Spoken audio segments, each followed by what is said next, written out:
Hi guys, বেশ কিছুদিন ধরে ইচ্ছা হচ্ছে লতি খেতে আর কি, কচুর লতি। আসলে বাজারে কিন্তু পাওয়া যায় ওইগুলা, আমার কাছে এত একটা ভালো লাগে না।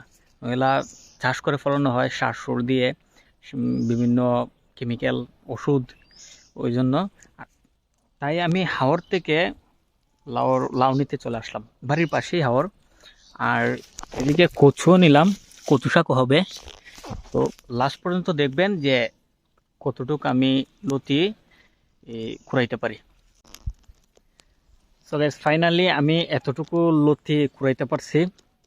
তো এখানে কিন্তু বেশি টাকার লতি হবে না, সর্বোচ্চ 20-30 টাকা। বাট নিজের মনের আনন্দে যে আমি কুড়াইছি হাওড় থেকে, এইটা কিন্তু ভাই অনেক দামি। এটা মানে বলে বোঝানোর মতো না। তো আর এটা কিন্তু একদম অর্গানিক, কোনো সার নাই, ওষুধ নাই, কিচ্ছু নাই। মানে প্রাকৃতিকভাবে এটা হয়েছে। খেতে অনেক ভালো লাগবে, ভালো লাগেও, এর আগেও খাওয়া হয়েছে। তো আজকে কচুর ভাজি আর লতির তরকারি খেতে অনেক ভালোই লাগবে। তো ভালো থাকবেন, সুস্থ থাকবেন, আর ভিডিওটা লাইক করে দেন। নেক্সট কোনো ব্লগে আবার দেখা হবে। আল্লাহ হাফেজ।